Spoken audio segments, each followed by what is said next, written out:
I need to say this clearly. I don't think The Others was just a fun side plot in Ghost Season 5, Episode 11.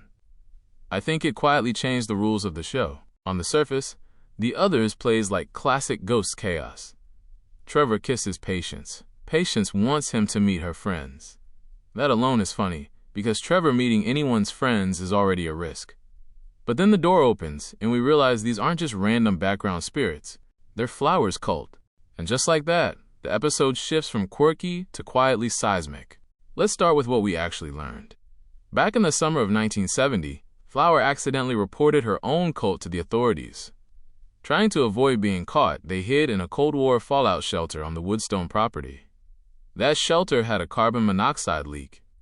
They died the first night. Some ascended, some didn't. The ones who stayed, Bruce, Ted, Richard, Brenda, Barbara, became what we now know as the Others.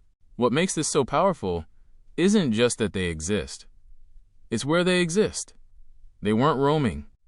They weren't in the mansion.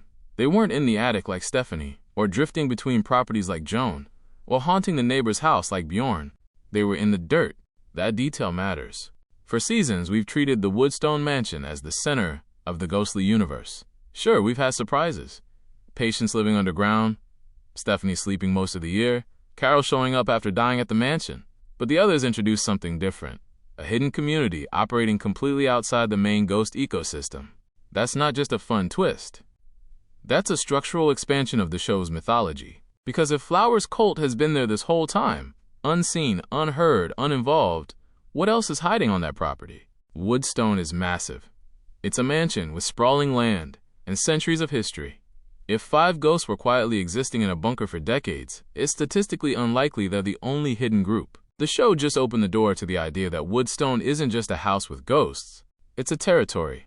And territories have layers. Now let's talk about Flower, because this episode was quietly huge for her. For years, Flower has been the sweet, slightly lost hippie, whose past was mostly played for laughs. But here, we finally confront it. She exposed her own cult. They fled. They died. Bruce, their leader, wasn't some enlightened spiritual guide. He was a fraud. A manipulator. He preyed on their need for belonging. That line Flower delivers, about Bruce exploiting their desire for community and family, hits harder than the show lets on. That's not just cult commentary.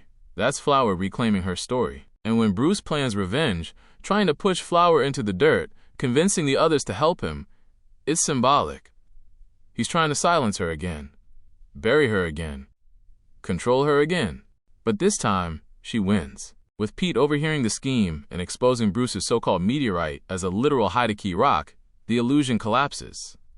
The cult turns on Bruce. They send him into the dirt. That moment isn't just satisfying. It's closure. For Flower, this could be one of those pivotal steps toward being sucked off. In Ghosts, resolution matters. When a spirit resolves a core issue from their life, ascension becomes possible. Flower confronting her past and freeing others from it feels like the kind of emotional milestone that moves the needle. And she's not the only one evolving. Trevor's arc here is subtle, but important. He's initially drawn to Barbara, but quickly realizes his real feelings are for Patience. That shift shows growth.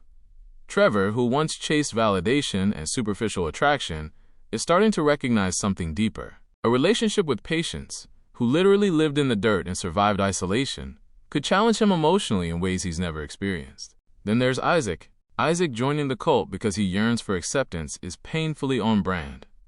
He wants to belong. He always has. His willingness to slide into another structured belief system suggests he still struggles with identity. But that also means he's primed for revelation. The cult storyline didn't just introduce new characters. It exposed emotional fault lines in the main ghosts, and that's why the others matter long term. They act as mirrors. They reflect unresolved parts of our main cast. Flower's guilt, Trevor's emotional immaturity, Isaac's insecurity, Pete's quiet leadership. Pete, by the way, continues to prove he's the glue of this group. His quick thinking about the meteorite being a hide-a-key rock isn't just clever, it's consistent. Pete may not be flashy, but he consistently steps up when it matters. That consistency gives him depth, and depth matters in a show where character growth can literally mean transcendence. But here's the bigger picture. By introducing the others, Ghost has essentially future-proofed itself. For 5 seasons, there's always been the looming possibility that one of the main ghosts could finally ascend. The show even jokes about it with the phrase sucked off. But now, there's a built-in solution to the narrative risk. If a main ghost ascends, another spirit could emerge from some hidden corner of Woodstone, not as a replacement, but as an expansion. We already know ghosts can exist in the dirt, the attic, neighboring houses, the property grounds, newly deceased arrivals. Now we know there could be entire subcommunities we haven't met yet. That creates infinite storytelling flexibility. It also deepens the sense that Woodstone isn't static. It's layered with history we haven't uncovered. Think about it. Every era that touched that land could have left behind spirits, soldiers, servants, family members, visitors, workers, tragedies we don't know about yet. The others prove that just because we haven't seen them doesn't mean they're not there.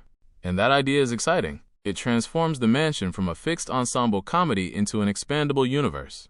Even more importantly, it reinforces one of Ghost's core themes: community. Flower's cult was a toxic version of community. The mansion ghosts represent a healthier one. They argue. They bicker.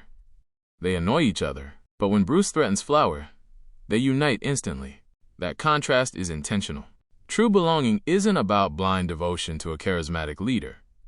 It's about mutual support. Bruce manipulated, Pete protected. That distinction matters. By the end of The Others, the power structure shifts. Bruce is gone, buried in the very dirt that once hid the cult.